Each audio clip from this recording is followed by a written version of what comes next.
अस्सलाम वालेकुम स्टूडेंट। बच्चा आज की हमारी सेशन 10 जिसमें हम टेबल्स क्रिएट करेंगे और इसमें मैं आपको न्यू यूज़र क्रिएट करना सिखाऊंगा जिसमें हमारे पास कोई भी टेबल एग्जिस्ट नहीं करता होगा। जिस तरह हमारे पास अभी तक जो यूज़र्स हैं उसमें बाय डिफ़ॉल्ट भी कुछ टेबल्स एग्जिस्ट करते हैं, लेकिन आज हम एक यूज़र क्रिएट करेंगे, न्यू यूज़र, और उसमें अपने खुद से टेबल क्रिएट करेंगे और उसमें हम अपना कंप्लीट डेटाबेस डिज़ाइन कर सकते हैं। तो आज हम डिस्कस करते हैं क्रिएट टेबल्स। तो टेबल किस तरह से क्रिएट होते हैं, उसमें कौन से रूल्स होते हैं, किस तरह से हम कीज डिफाइन करते हैं, किस तरह से हम यूनिक एट्रीब्यूट ऐड करते हैं टेबल में। ये सारी चीज़ें आज हम इसकी इम्प्लीमेंटेशन करेंगे। आज हम स्टार्ट करते हैं। तो यहाँ पे हमारे पास देखिए, हमारे पास सबसे पहले क्या है कि टेबल किस तरह से, उसका स्ट्रक्चर क्या होता है, उसमें नेमिंग जो भी टेबल है उसकी अगर आपने नेम रखना है तो नेमिंग कन्वेंशन उसकी क्या होती है, यानी कि जब भी आप एक टेबल या ऑब्जेक्ट क्रिएट करते हैं अपने डेटाबेस में, तो उसके लिए क्या होता है आपका name database tables and column according to the standard rules for naming any database, यानी कि जो उसके स्टैंडर्डाइज रूल्स हैं उनको हमें फॉलो करना होता है। सबसे पहले क्या, table name and column name must begin with a letter, तो वो आपके लेटर से स्टार्ट होने चाहिए और 1 to 30 कैरेक्टर्स लॉन्ग होने चाहिए, यानी कि 1 to 30 कैरेक्टर्स लॉन्ग आपका डेटाबेस नेम या टेबल नेम एग्जिस्ट कर सकते हैं आपके डेटाबेस में। इस तरह name must contain only the characters A to Z 0 to 9 underscore, ये कैरेक्टर्स भी उसमें एग्जिस्ट कर सकते हैं, underscore, dollar sign, hash sign. लेकिन ये जो स्पेशल साइंस हैं इसको हम डिस्करेज करते हैं कि जब भी कोई आप टेबल क्रिएट करें या डेटाबेस बनाएं तो उसमें आप इन कैरेक्टर्स को यूज़ ना करें। आप ए टू जी और ए टू जी आप अपना डेटाबेस, यानी कि कैपिटल ए टू जी और स्मॉल ए टू जी, इन जो कैरेक्टर्स हैं इनके साथ अपने डेटाबेस का या टेबल का नेम क्रिएट करें। आप अंडरस्कोर या स्पेशल कैरेक्टर्स ऐड करते हैं तो उसमें फिर आपको रीड करते हुए और याद करते हुए थोड़ा प्रॉब्लम होता है, इसलिए हम ज़्यादातर ये यूज़ करते हैं ए टू जी और small A to Z. Name must not duplicate the name of another object, यानी कि अगर आपके पास मल्टीपल डेटाबेसेस हैं या आपके पास मल्टीपल टेबल्स क्रिएट कर रहे हैं तो उसमें जो ऑब्जेक्ट्स हैं वो सेम नेम से क्रिएट नहीं होने चाहिए। तो यानी कि अगर आप एक टेबल क्रिएट करते हैं एम्प्लॉय, तो सेकंड आप एम्प्लॉय टेबल क्रिएट नहीं करेंगे उसी यूज़र में या उसी डेटाबेस में, तो आपकी जो नेम है डुप्लीकेट नहीं होनी चाहिए। इसी तरह name must not be an Oracle server reserve word. अब रिजर्व वर्ड इसमें क्या है, जिस तरह अगर आप टेबल नेम है उसका नेम आप सेलेक्ट नहीं रख सकते। क्यों? क्योंकि जो सेलेक्ट है वो आपका एक रिजर्व कीवर्ड है आपके ओरेकल सर्वर के लिए, तो आप रिजर्व कीवर्ड को as a table name use नहीं कर सकते। तो नेक्स्ट, जब भी हम क्रिएट टेबल करते हैं तो क्रिएट टेबल जो स्टेटमेंट है, क्रिएट टेबल यानी कि क्रिएट कमांड जो टेबल क्रिएट करेगी। जब हम करेंगे क्रिएट टेबल तो इट मीन्स कि टेबल क्रिएट होगा, फिर हम उसका स्कीमा डिफाइन करेंगे। स्कीमा डिफाइन करने के, इस चीज़ को मैं आगे डिफाइन करूंगा स्कीमा क्या होता है। स्कीमा एक्चुअली क्या होता है कि आपके उसके नंबर ऑफ कॉलम्स कितने होंगे। कॉलम वन, लेट सपोज मैं कहता हूँ फर्स्ट कॉलम जो है वो नेम ऑफ स्टूडेंट है, स्टूडेंट अंडरस्कोर नेम, तो वो स्टूडेंट अंडरस्कोर नेम उसका डेटा टाइप क्या होगा, उसमें किस तरह की वैल्यू इंसर्ट कर सकता है यूजर, तो वो हम स्कीमा उसका डिफाइन करते हैं। और टेबल और उसकी कॉलम टाइप और उसकी डेटा टाइप और उसकी डिफॉल्ट वैल्यू सारा हम ये डिफाइन करते हैं कि जो टेबल है उसका कॉलम क्या होगा, उसका डेटा टाइप क्या होगा, यानी कि कॉलम में क्या आ जाएगा, student name, student roll number, student registration number, जो भी आप रखना चाहते हैं अगर स्टूडेंट टेबल क्रिएट कर रहे हैं तो ये हम आज क्रिएट करेंगे। तो इसमें फिर ये देखिए आपके डेटा टाइप उसमें क्या है, अगर उसका रजिस्ट्रेशन नंबर है उसमें आप रोल नंबर रखना चाहते हैं जिसमें जस्ट रजिस्ट्रेशन नंबर हो यानी न्यूमेरिक वैल्यूज, तो आप उसको डेटा टाइप बता देते हैं कि इसका डेटा टाइप इंटीजर हो या उसका कैरेक्टर्स हो या उसका वारचार। इसमें डिफरेंट डेटा टाइप्स होते हैं, वारचार, करेक्टर, वारचार टू, तो ये सारे डेटा टाइप्स इसकी आप इम्प्लीमेंट कर सकते हैं। तो इसी तरह अदर यूजर टेबल, और अगर इसी तरह referencing another user table, schema collection of object, तो ये ऑब्जेक्ट की कलेक्शन होती है, इसमें डिफरेंट स्कीमास को भी रेफरेंस कर सकते हैं। जिस तरह हम दो टेबल्स होते हैं, दो टेबल्स में हम जब वैल्यूज क्या कहते हैं जो हम फॉरेन कीज क्रिएट करते हैं, तो मल्टीपल जो ऑब्जेक्ट्स हैं उनको हम एज रेफरेंस भी यूज कर सकते हैं। जो डिफॉल्ट ऑप्शन होता है कि आप उसकी डिफॉल्ट वैल्यूज कुछ भी सेट कर सकते हैं, डिफॉल्ट वैल्यूज की नल भी सेट कर सकते हैं, कोई वैल्यू सेट कर सकते हैं, या आप उसकी कोई pre defined value default value set कर सकते हैं। अगर आपने डिफॉल्ट वैल्यू नल सेट कर दिया कि अगर यूजर कोई वैल्यू इंसर्ट करता है, जिस तरह हम इंसर्ट वैल्यू करवाते हैं, अगर हम कोई वैल्यू इंसर्ट करवा रहे हैं और उसमें हम कोई वैल्यू मिस कर देते हैं, बाय डिफॉल्ट उसमें नल वैल्यू असाइन हो जाती है, अगर उसको हमने बाय डिफॉल्ट नल रखा हुआ है। तो यहाँ पे डिफॉल्ट ऑप्शन वैल्यूज होती हैं, तो उसमें हम कोई सिस डेट या करंट डेट, कोई इस तरह से कोई डेट भी सेट कर सकते हैं कि जो भी अगर हाल डेट है तो उसको हम कहते हैं कि अगर किसी एम्प्लॉय का रिकॉर्ड हम इंसर्ट करें अपने डेटाबेस में, और वो अगर हमने हायर किया है, तो हम हायर डेट को डिफॉल्ट रख देते हैं कि जो उसमें जब भी कोई न्यू रिकॉर्ड इंसर्ट हो, तो जो हायर डेट है वो करंट डेट, यानी कि जब उसका डेटा मेंटेन हो डेटाबेस में, तो वो ऑटोमेटिकली करंट डेट को उसकी हायर डेट में इंसर्ट करवा देगा। तो वो हम इस तरह से वैल्यूज सेट कर सकते हैं। अब ये देखें, यहाँ पे हमारे पास एक एग्जांपल है, इसमें यहाँ पे देखें create table department, create table, create करो टेबल डिपार्टमेंट, जिसका क्या हो डिपार्टमेंट नंबर। अब डिपार्टमेंट नंबर क्या है, एट्रीब्यूट, यानी कि जो आप टेबल क्रिएट कर रहे हैं उसका कॉलम वैल्यू एक डिपार्टमेंट नंबर है, उसमें वैल्यू किस तरह की होगी, नंबर उसमें इंसर्ट कर सकेंगे। तो उसकी लेंथ कितनी होगी, 2। ये उसकी हम डिफाइन कर रहे हैं स्कीमा के, जो डिपार्टमेंट टेबल है उसका ये कंप्लीट स्कीमा है, और स्कीमा में ये डिपार्टमेंट ये स्कीमा है, यानी कि उसका नेम, और ये डिपार्टमेंट नंबर, ये उसका कॉलम एट्रीब्यूट, यानी कि एट्रीब्यूट या उसका कॉलम, और उसकी डेटा टाइप क्या है, नंबर, और इसकी लेंथ कितनी होगी, 2। इसी तरह से डिपार्टमेंट नेम varchar2, varchar2 में के वेरिएबल करेक्टर्स होंगे, जिसमें हम वेरिएबल लेंथ होगी उसकी, और इसमें हम क्या कर सकते हैं कि इसकी लेंथ कितनी होगी, 14। अब डिपार्टमेंट नेम क्या है, एट्रीब्यूट, varchar2 क्या है उसकी डेटा टाइप, और 14 क्या है उसकी लेंथ के 14 उसके करेक्टर्स उसमें ऐड हो सकेंगे। इसी तरह लोकेशन जो है उसकी डेटा लोकेशन क्या है आपका एट्रीब्यूट, varchar2 क्या है उसका डेटा टाइप, और 13 उसकी क्या होगी लेंथ। जब आप इसको एग्जीक्यूट करेंगे तो आपका जो टेबल डिपार्टमेंट है वो क्रिएट हो जाएगा। तो इसको हम प्रैक्टिकली परफॉर्म भी करेंगे, अभी हम थ्योरेटिकली देख रहे हैं, तो इसके थ्योरेटिकली एक दफ़ा डिस्कस कर लें, फिर हम इसको इम्प्लीमेंट करेंगे किस तरह से टेबल क्रिएट होता है। अब यहाँ पे देखें ये डिफरेंट डेटा टाइप्स हैं, तो varchar2 character number date long क्लॉक रॉ लॉन्ग रॉ ब्लॉक और बी फाइल, ये डेटा टाइप्स जो है इसको आपने खुद करना है। इसमें देखना है क्या क्या चीज़ें हैं, किस तरह से कौन कौन से डेटा टाइप हैं, इसको थ्योरेटिकली आपने एक्सप्लोर करना है, डेटा टाइप क्या है, उनकी मीनिंग्स क्या है। तो मैं प्रैक्टिकली आपको इम्प्लीमेंटेशन सिखाऊंगा, और आपने ये डेटा टाइप जो है ये आपने लाजमी देखनी है और इसको एक्सप्लोर करना है।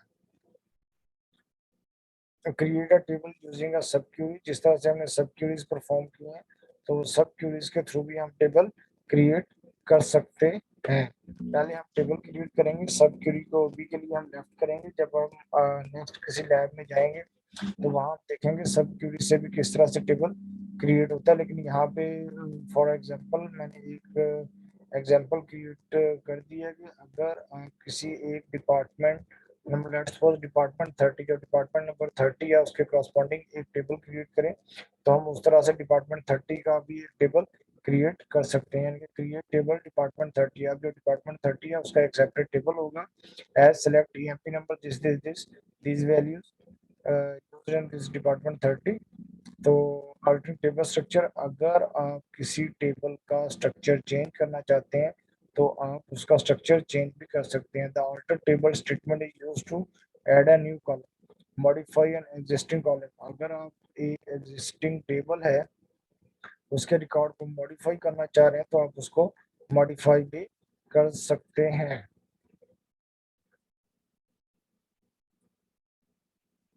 इसी तरह हमारे पास देखें, अगर आपके पास देखें आपके पास क्या table, alter table department add. अब ये देखें ये क्या कर रहा है कि the following example add a new column to the department 30। अगर आपके पास एक टेबल डिपार्टमेंट 30 है, उसमें आप कुछ चेंज करना चाह रहे हैं, क्या करें, अल्टर, अल्टर में चेंज, उसमें चेंज कर दो।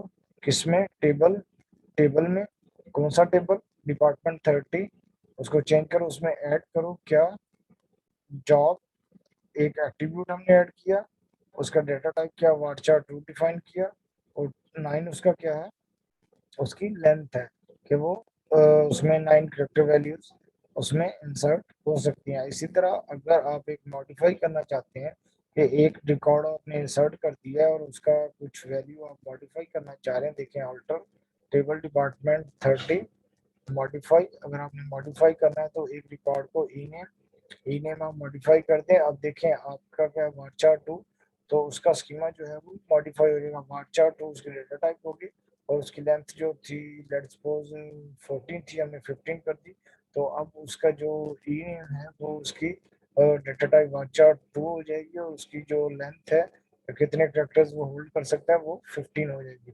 अगर आप ड्रॉप टेबल करना चाहते हैं, अब ड्रॉप टेबल में आपके पास कमांड आती है ड्रॉप की, ड्रॉप टेबल टेबल नेम। तो ड्रॉप आप क्या करते हैं, drop let's suppose drop table department 30 या एम्प्लॉय टेबल, तो वो टेबल आपका ड्रॉप हो जाएगा। इसको हम सबको प्रैक्टिकली इंप्लीमेंट भी करेंगे अभी।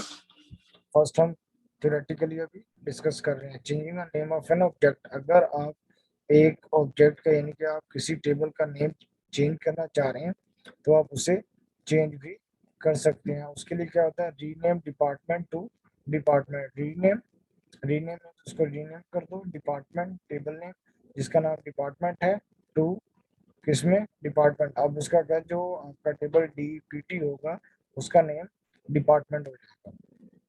ठीक है। अच्छा, अब देखें व्हाट आर कंस्ट्रेंट्स। कंस्ट्रेंट्स को हम बड़ा डिटेल में डिस्कस करते रहे हैं पहले भी, कंस्ट्रेंट आपके क्या होते हैं। तो अब उस चीज को हम देखते हैं कि कंस्ट्रेंट क्या है और किस तरह से एग्जिस्ट करते हैं। नॉट नल, अब कंस्ट्रेंट है कि आपकी वैल्यू जो है ये नॉट नल होनी चाहिए। यानी कि अगर आपने एक वैल्यू नॉट नल सेट कर दी है, मैं कहता हूँ आपने एक एट्रीब्यूट, एक टेबल क्रिएट किया है जिसमें एम्प्लॉय नेम, आपने क्या, ये नॉट नल होना चाहिए। तो इट मीन्स कि जब भी कोई न्यू रिकॉर्ड आप इंसर्ट करेंगे, अगर उसमें आपका एम्प्लॉय नेम इंसर्ट नहीं होगा तो वो वैल्यू आपकी वायोलेट हो जाएगी। इट मीन्स कि आपकी वो वैल्यू मस्ट इंसर्ट करते हुए वो वैल्यू मस्ट इंसर्ट करनी चाहिए। तो यानी कि अगर आपने उसको नॉट नल रखा हुआ है, तो इसी तरह आपके पास जो यूनिक है, यूनिक में क्या होता है आपके पास, इस- इसी तरह अगर आप किसी कॉलम वैल्यू को यूनिक रखते हैं, स्पेसिफाई कॉलम और कॉम्बिनेशन ऑफ कॉलम, वो value must be unique for all rows in the table. यानी कि अगर आप उसकी वैल्यू यूनिक डिफाइन कर देते हैं तो वो कॉलम वैल्यू आपकी हमेशा यूनिक ही रहेगी, उसमें आप डुप्लीकेट वैल्यू एग्जिस्ट नहीं करवा सकते या वैल्यू न्यू आपकी इंसर्ट नहीं करवा सकते। Primary key uniquely identify each row of the table. तो यहाँ पे प्राइमरी की जब आप किसी टेबल को रख देंगे तो उसका क्या होगा, वो वैल्यू नल नहीं होगी, यूनिक होगी और यूनिकली आइडेंटिफाई करेगी आपके टेबल को। इसी तरह फॉरेन की आपको क्या होता है, establish reference between two tables. अगर आपका एक टेबल है और प्राइमरी की है उसमें और दूसरे में अगर आप उसको एज अ रेफरेंस की यूज कर रहे हैं या फॉरेन की यूज कर रहे हैं, तो वो उसमें आपका एक फॉरेन रिलेशन एग्जिस्ट करेगा दो टेबल में। इसी तरह चेक जो है, specify condition that must true. तो अगर आप टेबल क्रिएट करना चाह रहे हैं और उस पर कंडीशन लगाना चाह रहे हैं कि चेक करो अगर ये कंडीशन हो तो आपका टेबल क्रिएट हो, या कोई वैल्यू आपको इंसर्ट करनी है तो वो चेक के थ्रू वो चेक करें, अगर वो वैल्यू वैलिड है तो आप इंसर्ट करें, अगर नहीं है तो उसको इंसर्ट ना करें। आप अपने टेबल पे चेक भी लगा सकते हैं। इसी तरह आपके पास व्यूज होते हैं। नेक्स्ट आपके पास कंस्ट्रेंट गाइडलाइन है और व्यूज हैं। कंस्ट्रेंट गाइडलाइन क्या होती है? All constraint are stored in the data dictionary. ये डाटा डिक्शनरी में आपके पास स्टोर हो जाते हैं जब भी आप टेबल क्रिएट करते हैं। Name of constraint of the Oracle server generate name by using the sys_cn format. तो इसका इंटरनल फॉर्मेट होता है, उसमें वो उसको स्टोर कर देता है। Create a constraint at the same time as the table is created. तो जो आपके कंस्ट्रेंट है वो उसी वक्त क्रिएट हो जाते हैं जब आपका टेबल क्रिएट होता है। तो टेबल हैज बीन क्रिएटेड, जैसे ही आपका टेबल क्रिएट होता है आपके साथ उसके कंस्ट्रेंट भी जो है वो क्रिएट हो जाते हैं। इसी तरह आपके व्यूज होते हैं। व्यूज आपका क्या होता है? हम एक शॉर्टकट क्रिएट करते हैं जिस तरह select EMP, select employ as EMP. तो व्यूज जो है ये आपके जो है ये डिस्प्ले सिलेक्शन सिलेक्टिव पोर्शन को सिलेक्ट करने के लिए या उसको क्विकली हम सिलेक्ट करने के लिए, आउटपुट शो करवाने के लिए या मल्टीपल टेबल्स को ज्वाइन करवाने के लिए हम व्यूज जनरेट करवाते हैं। व्यूज हम जनरेट करवाते हैं, उसमें हम फिर क्या होता है कि हमें कोई भी उसकी कंडीशन पुट नहीं करनी होती है और ज्वाइन कंडीशन को नहीं देखना था। जस्ट हम व्यूज क्रिएट कर देते हैं और उस डायरेक्ट उस व्यूज से मल्टीपल टेबल में से डाटा सेलेक्ट करके आउटपुट पे हम देख सकते हैं। इसी तरह देखिए, अगर आप क्रिएट करना चाहते हैं view, create view view as sub query. अगर सब क्यूरी के तौर पे करना चाहते हैं तो सब क्यूरी में उसको हम क्रिएट करवा सकते हैं। इसी तरह अगर हमारे पास डिपार्टमेंट 10 जो है उसका अगर हम व्यू क्रिएट करवाना चाहते हैं, देखें create view EMP view view 10। तो डिपार्टमेंट 10 के लिए व्यू क्रिएट करें। Select EMP number, E name job from EMP where department number is equal to 10। तो ये आपका एक व्यू क्रिएट हो जाएगा जिसमें डिपार्टमेंट 10 का जो डेटा है वो तमाम का तमाम सिलेक्ट होके आपको शो हो जाएगा। View is in the data dictionary में ये ऐड हो जाता है और इसको हम यूज़ भी कर सकते हैं। इसकी इम्प्लीमेंटेशन नहीं है आपकी लैब में, एग्जाम्पल्स इम्प्लीमेंट किए होंगे, लेकिन इसका जो टास्क है ये आप खुद से क्रिएट करके और इसको मुझे दिखाएंगे। ये आपकी लैब का एक टास्क होगा जो कम्प्लीटली आपने खुद एक टेबल बनाना है, उसका व्यू बनाना है और व्यू बना के उसका इम्प्लीमेंट करके दिखाना है मुझे। View in the data dictionary.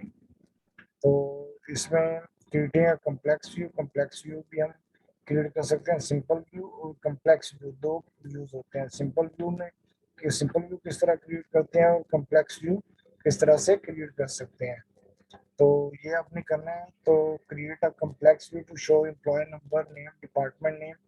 We would having to join employ and department table. आप देखिए हमारे पास क्या होगा जब हम कम्प्लेक्स व्यू जनरेट करते हैं। वहां पे देखें, जब हमने सिंपल व्यू जनरेट किया था उसमें जस्ट हमने एक टेबल पे व्यू इम्प्लीमेंट किया था। यहाँ पे हम दो टेबल पे इम्प्लीमेंट करेंगे और उनको ज्वाइन कंडीशंस के थ्रू ज्वाइन करेंगे और ये हमारा कम्प्लेक्स व्यू जो है वो क्रिएट हो जाएगा।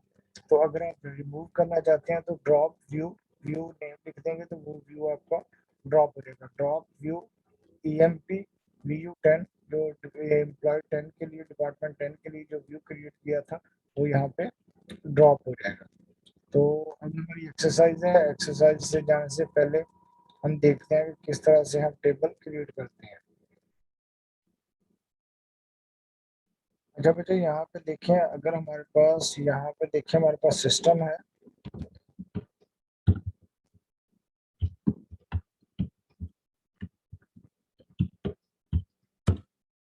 सिस्टम या हमारा जो HR है, HR यूजर है। अगर इसमें ये देखिए हमारे पास, अगर मैं टेबल्स देखता हूँ, टेबल्स में देखिए हमारे पास ये कितने टेबल्स एग्जिस्ट करते हैं। ये मैंने कुछ टेबल इसमें क्रिएट किए थे और इसको मैं अभी क्लोज करता हूँ।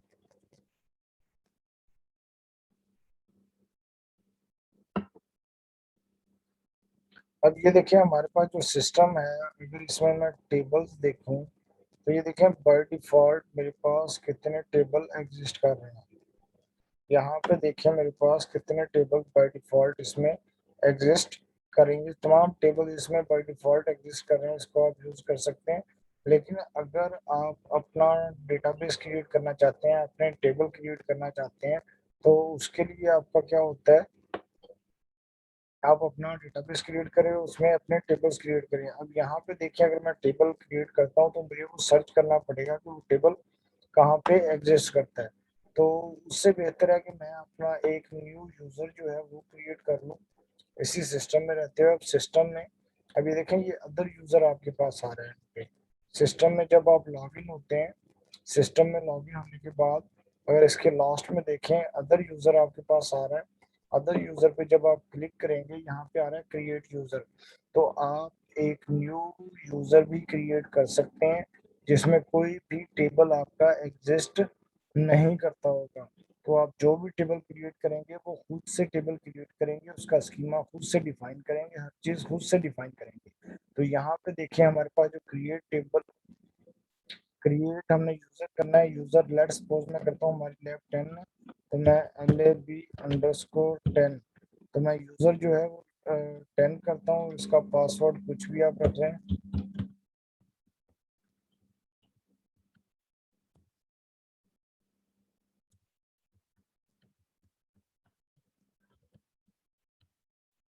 तो इसको मैं कर देता हूँ apply. Successfully processed SQL command, यानी कि आपका न्यू यूजर जो है वो क्रिएट हो गया। तो अब इसमें मैंने क्या करना है,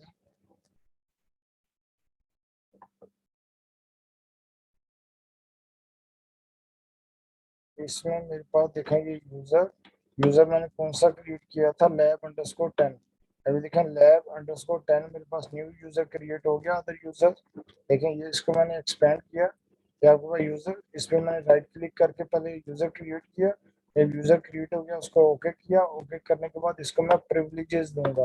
अब यहाँ पे देखिए मेरे पास lab_10 मैंने न्यू यूजर क्रिएट किया, इस पर राइट क्लिक करूंगा और करूंगा एडिट यूजर। एडिट यूजर करने के बाद मैं देखेंगे यहाँ पे ग्रांटेड रोल्स पे क्लिक करूंगा। ग्रांट ऑल ऑल इसको मैं तमाम जितने भी इसको ग्रांटेड रोल्स है वो तमाम के तमाम इसको ऑथोराइज कर देता हूँ। अप्लाई। तो देखें successfully processed SQL command okay. जब ये मेरे पास अप्लाई हो गए उसके बाद मैंने क्या किया, लेकिन तो मेरे पास लैब 10 वो अप्लाई हो गए।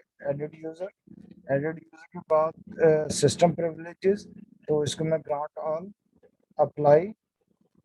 तो अगर ये इस तरह आपके पास भी एरर दे, तो ये कई दफ़ा एरर देता है लेकिन आपको ये प्रिविलेजेस असाइन कर देता है। ओके मैं कर देता हूँ, इसको क्लोज कर देता हूँ। अब लैब 10 पे मैं एडिट यूजर करता हूँ। यहाँ पे देखें सिस्टम प्रिविलेजेस जो आपको इसमें से maximum most of the privileges आपको असाइन हो जाते हैं, तो ये असाइन कर देता है बाय डिफॉल्ट। तो जब एरर देता है लेकिन आपको बैक एंड पे ये प्रिविलेजेस असाइन कर देता है। वो आप टेबल वगैरह जो कुछ करना चाहते हैं इस पे आप क्रिएट कर सकते हैं। अब ये जो लैब 10 है ये मेरा न्यू यूजर है। तो न्यू यूजर जब हम कनेक्ट करते हैं, न्यू कनेक्शन हम जब एस्टेब्लिश करते हैं, उसका लैब मैंने क्या लिखा है, lab_10 और lab_10 सॉरी यहाँ पे हमें पासवर्ड देना है।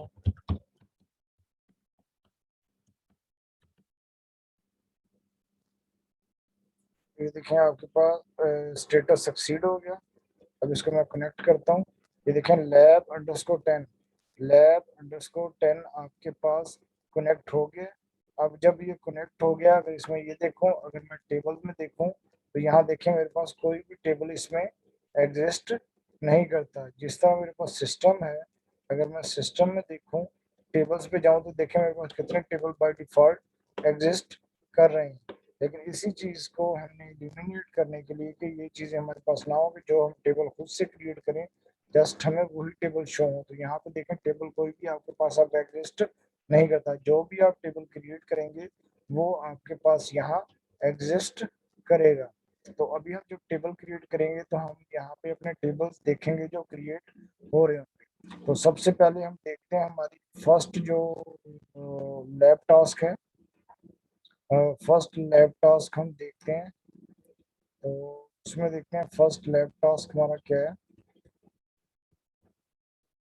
तो फर्स्ट लैब टास्क है write a SQL statement to create a simple table countries including column, country ID, country name and region ID. तो अब ये हमने एक सिंपल, तो अब हमने ये टेबल करना है जिसमें कॉलम्स कौन से होंगे, कंट्री आईडी, कंट्री नेम और रीजन आईडी। तो इसको हम किस तरह से क्रिएट करते हैं ये हम अभी देखते हैं। तो किस तरह आपका क्रिएट होगा।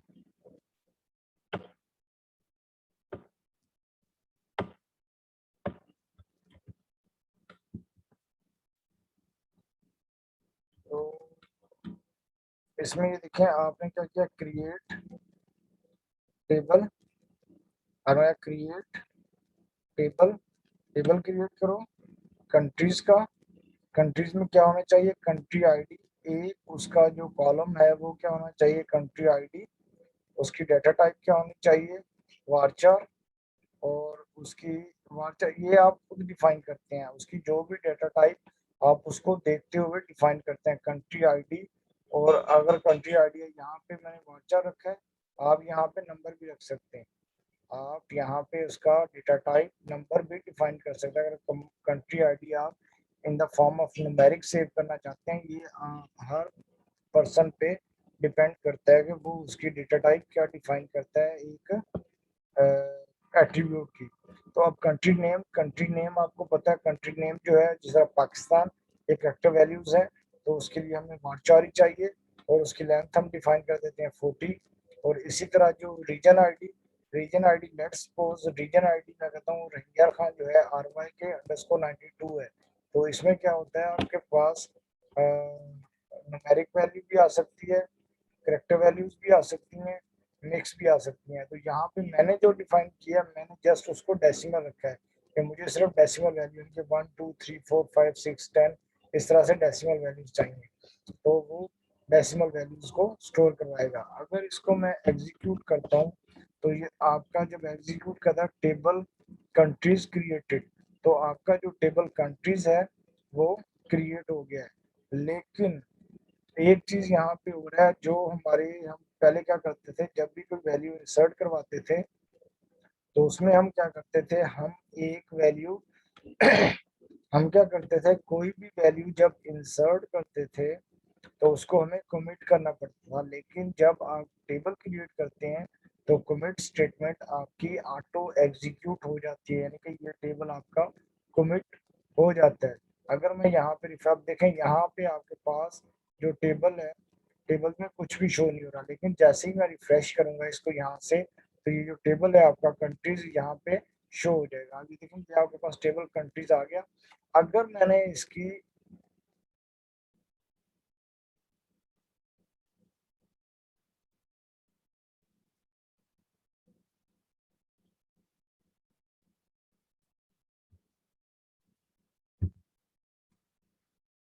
देखें, अब आपके पास टेबल क्रिएट हो गया।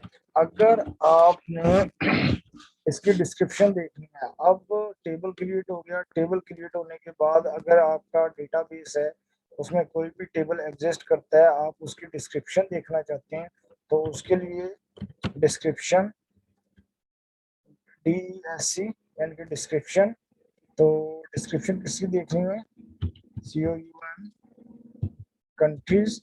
अब देखें यहाँ पे देखें इसने ऑप्शन दिया था एक आपके पास कंट्रीज, यानी कि ये देखें कंट्रीज, इट मींस कि ये जो कंट्रीज टेबल है ये आपके इसी यूजर का टेबल है, जो lab_10 यूजर है इसका ये टेबल है। और HR_कंट्रीज इट मींस कि ये आपके जो HR यूजर है उसमें कंट्रीज टेबल एग्जिस्ट करता है। और lab_implementation में भी एक कंट्री टेबल एग्जिस्ट करता है। लेकिन आपने क्या करना है, आपने lab_10 जो आपने क्रिएट किया है उस टेबल की डिस्क्रिप्शन देखनी है, तो आप उसको एंटर करेंगे और उसको एग्जीक्यूट करेंगे।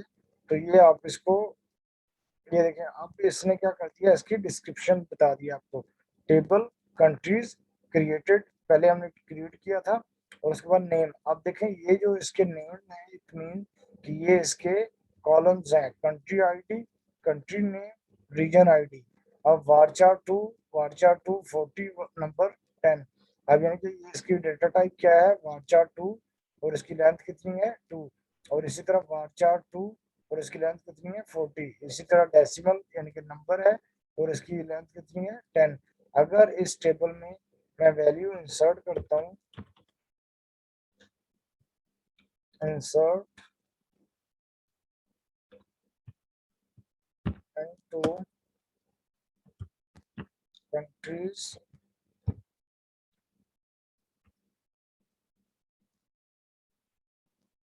So अब जब आप इसमें वैल्यूज इंसर्ट करवाते हैं, insert into countries, country ID, country name,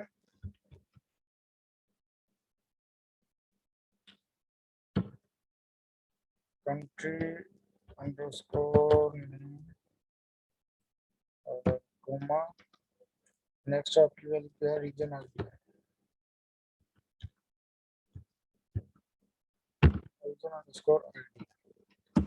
तो वैल्यूज इसकी क्या होंगी, वैल्यूज वैल्यू आपके देखें, सबसे पहले आपकी क्या है, varchar two country ID. Country ID में आपकी वैल्यूज क्या होंगी, कंट्री आईडी में मैं तो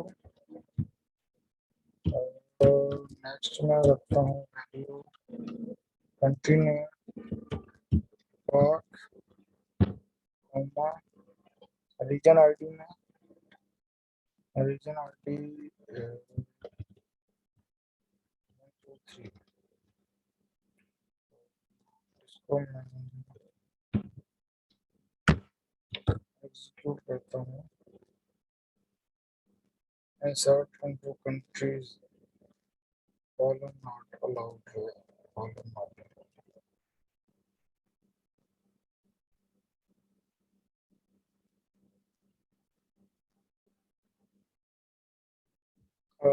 इसमें हमारे पास वन रो इंसर्टेड, तो इसमें यहाँ पे हमारे पास सिंगल कोड वैल्यूज आनी थी, मैंने डबल कोड लगा दिए थे, तो इस वजह से उसने एरर जनरेट किया था। अगर हम देखा CLCT select static from countries, तो अब ये देखें जो मैंने वैल्यूज इंसर्ट की 12 पाक 1 2 3, तो वो वैल्यू इंसर्ट हो गई। अब अगर मैं ये देखूं, अब वार्चा 2 मैंने इसकी लेंथ 2 डिफाइन की थी, अगर इधर मैं एक और वैल्यू इंसर्ट करवाता हूँ तो इंसर्ट इनटू कंट्री 333 और कंट्रोल एंटर। अब ये देखें यहाँ पे insert into countries this actual for maximum 2। अब ये देखें वो क्या कह रहा है कि आपके जो लैब 10 कंट्री टेबल में जो कंट्री आईडी वैल्यू, अब ये देखें एरर रीड करना भी मैं आपको सिखा रहा हूँ कि एरर किस तरह से रीड किया जाता है। इंसर्ट इनटू कंट्रीज, कंट्रीज में मैंने वैल्यू इंसर्ट करवाई, country ID, country name, region और उसमें वैल्यू। ये देखें ये वैल्यू जो मैंने सेट की थी कि जो कंट्री आईडी है उसकी वैल्यू जो है वो वार्चार हो और उसकी लेंथ 2 होनी चाहिए, जबकि मैंने यहाँ पे वैल्यू इसकी लेंथ कितनी रख दी, 4। जैसे ही मैंने ये वैल्यू लेंथ इसकी 4 की तो उसने एरर जनरेट कर दिया कि value too long for column lab underscore 10 countries country ID, कि जो आपका टेबल कंट्री है यूजर 10 लैब अंडरस्कोर 10 में जो आपका टेबल कंट्री है उसका जो कंट्री आईडी कॉलम है उसकी जो एक्चुअल वैल्यू आपने इंसर्ट किया है वो 4 है, लेकिन उसकी जो मैक्सिमम लेंथ है वो 2 है। तो ये आपको वायलेट हो रही है ये चीज कि आपने उसकी जो लेंथ है वो 2 डिफाइन की है और वैल्यू इंसर्ट जो करवा रहे हैं वो आप लेंथ 4 की करवा रहे हैं, तो इसलिए वो वैल्यू इंसर्ट नहीं होगी। इसमें देखिए मैंने कोई भी वैल्यू यूनिक नहीं रखी हुई, तो अगर मैं 12 दोबारा इंसर्ट करवाता हूँ तो ये आपकी वैल्यू दोबारा इंसर्ट हो जाएगी और दोनों वैल्यूज जो है वो सेम वैल्यू से, देखें 12 12 आपकी सेम वैल्यू इंसर्ट हो रही है, क्योंकि यहाँ पे मैंने कोई भी कांस्टेंट यूनिकनेस या प्राइमरी की या कुछ भी ऐसा इंप्लीमेंट नहीं किया हुआ। तो ये आपका एक सिंपल टेबल है कि किस तरह से टेबल क्रिएट किया जाता है। ठीक है बच्चे, तो नेक्स्ट हम देखते हैं अभी। अब नेक्स्ट देखें टास्क 2 जो आपका है, टास्क 2 क्या है, write SQL statement to create a table name jobs including column. अब आपने एक टेबल क्रिएट करना है जो टेबल नेम जॉब्स जिसका नाम जॉब्स हो, including column job ID, job title, minimum salary, maximum salary and check whether the maximum salary amount exceeding the upper limit 25,000, तो उसमें आपने लिमिट पुट करनी है, ठीक है। तो इसको भी मैं इम्प्लीमेंट करवाऊंगा जब आपका क्लास सेशन होगा। तो अभी हम इसके लिए अभी हम देखते हैं जो टास्क 3 है उसको हम पहले इम्प्लीमेंट कर लेते हैं, जिसमें डुप्लीकेट वैल्यू आपकी एग्जिस्ट ना हो। Write a SQL statement to create a table named countries including column country ID name region. Show that no duplicate data against column country ID will be allowed at the time of insertion। यानी कि जब अगर कोई user उसमें data insert करता हो तो आपका जो कंट्री आईडी है उसमें डुप्लीकेट वैल्यू इंसर्ट नहीं होनी चाहिए। तो इस चीज को हम अभी इम्प्लीमेंट करते हैं, देखते हैं किस तरह से इम्प्लीमेंट होता है। तो इसको तो उसके लिए हम क्या करते हैं बच्चे, तो उसके लिए हम उसके कंस्ट्रेंट डिफाइन करते हैं कि जो वैल्यू है वो डुप्लीकेट नहीं होनी चाहिए। तो उसके लिए हम कंट्री आईडी को यूनिक डिफाइन कर देते हैं। तो यूनिक किस तरह से डिफाइन करते हैं कि आपने एक टेबल क्रिएट करना है, कंट्रोल वी कंट्रीज। तो मेरे पास जो कंट्री टेबल है वो पहले से एग्जिस्ट कर रहा है, तो उसको मैं ड्रॉप टेबल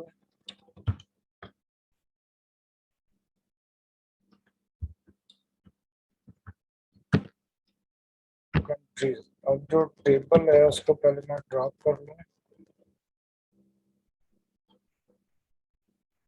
और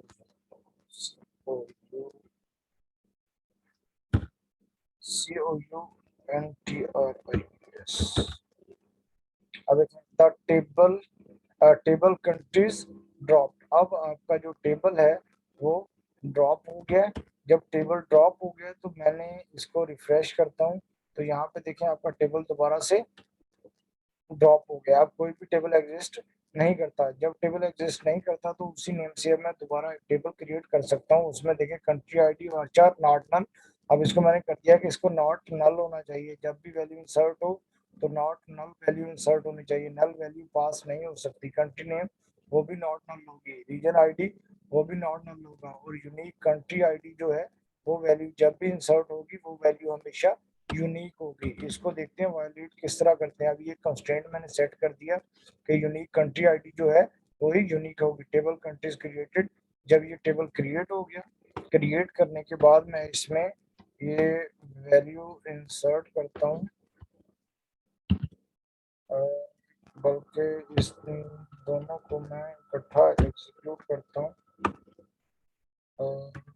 कंट्रोल एंटर। आगे देखें SQL command not properly entered. Okay, तो हम इसको वो स्क्रिप्ट के थ्रू तो कर सकते हैं दोनों को इकट्ठा इंसर्ट, लेकिन इस तरह से हम इसको इंसर्ट नहीं करवा सकते। स्क्रिप्ट भी हम करेंगे किस तरह से स्क्रिप्ट में वैल्यू इंसर्ट करवाते हैं। अब ये देखें वन रो इंसर्टेड।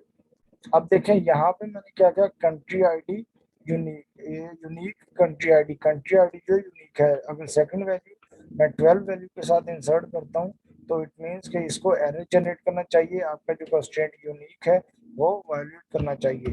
तो इसको अगर मैं एग्जीक्यूट करता हूँ, देखें यूनिक कंस्ट्रेंट वायलेटेड। देखें हम बात करते थे थ्योरेटिकली कि आपके जो कंस्ट्रेंट्स हैं वो किसी भी जब टेबल क्रिएट करते हैं कुछ परफॉर्म करते हैं वो वायलेट नहीं होने चाहिए। तो यहाँ पे देखें जब आपने उसे यूनिक रखा तो ये वैल्यू आप उसको यूनिक होनी चाहिए, क्योंकि मैंने सिर्फ इस कॉलम को यूनिक रखा है। जब इस कॉलम को यूनिक रखा है तो इसी की वैल्यू चेक करेगा कि यूनिक है या नहीं। अब यहाँ पे भी 12 इंसर्ट किया, दोबारा मैं 12 इंसर्ट कर रहा हूँ, तो वो आपका जो एक कॉन्स्टेंट है यूनिक का वो वायलेट हो रहा है। इसलिए इसको अगर मैं 13 कर देता हूँ तो ये वैल्यू आपकी इंसर्ट हो जाएगी। और अगर मैं यहाँ पे सिलेक्ट स्टेटमेंट जो है हमने ऊपर एग्जीक्यूट की थी, अगर मैं सिलेक्ट एग्जीक्यूट करवाता हूँ तो अब देखें 12 और 13। अब ये वैल्यूज मैंने यूनिक नहीं की हुई, तो ये मैंने नॉट नल किया कि ये वैल्यू नॉट नल होनी चाहिए, नल वैल्यू इंसर्ट नहीं होनी चाहिए इसमें। तो अगर मैं इसमें एक वैल्यू और इंसर्ट करवाता हूँ, लेट्स सपोज यहाँ पे 14, और ये वैल्यू मैं रख देता हूँ नल। तो देखते हैं ये क्या जनरेट करता है। ये देखिए, can not insert into left hand dot countries country name. Country name में मैंने कंस्ट्रेंट क्या सेट किया है, कंट्री नेम कंस्ट्रेंट मैंने सेट कर दिया साथ नॉट नल, यानी कि इस कॉलम में नल वैल्यू आपकी इंसर्ट नहीं हो सकती। तो इसलिए जब आप यहाँ पे नल वैल्यू असाइन करेंगे तो वो नल वैल्यू को एक्सेप्ट नहीं करेगा और वो इंसर्ट वैल्यू नहीं करेगा। अगर मैं यहाँ पे पार कर देता हूँ, वैल्यू 14 कर दी है, अब इंसर्ट करता हूँ तो वैल्यू इंसर्ट हो जाएगी। और देखिए अगर इसके बाद फिर मैं ये वैल्यू अगर मैं करता हूँ कि नॉट नल सेट की हुई है और इसको मैं नल करता हूँ, तो फिर ये आपको यही एरर जनरेट करेगा कि insert into can not insert null into left hand.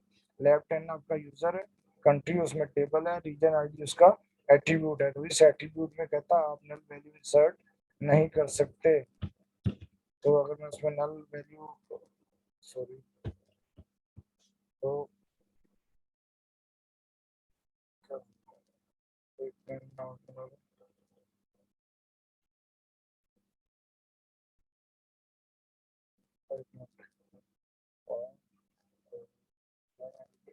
ठीक है, ये देखिए आपकी 12 वैल्यू क्या है। ये देखिए यहाँ पे 12 और ये 12 पहले मैंने इंसर्ट की हुई है। तो ये 12 को मैं यहाँ पे 15 करता हूँ, तो ये आपका कमांड रो इंसर्टेड। अगर अब मैं सेलेक्ट की क्वेरी एग्जीक्यूट करता हूँ तो उसमें कौन सी है, 4 वैल्यूज होनी चाहिए। Select static from countries table खुद ही आ गया। तो इसको मैं एग्जीक्यूट करता हूँ। ये देखिए आपकी 12, 13, 14, 15 ये तमाम वैल्यूज इंसर्ट हो गई। तो ये आपका insert with constant values insert कर सकते हैं। अब इसमें प्राइमरी की और फॉरेन की भी हम इंप्लीमेंट कर सकते हैं। इसको आप इसको देखें। इसके बाद जो प्राइमरी कीज और फॉरेन कीज हैं वो हम सुबह लैब सेशन में डिस्कस करेंगे जब हमारा लैब सेशन होगा। क्योंकि ये वीडियो काफ़ी लंबी होती जा रही है, तो हम जो वो थोड़ा सा पोर्शन है उसको हम इम्प्लीमेंट करेंगे अपने लैब सेशन में। ओके बच्चे, अल्लाह हाफिज़।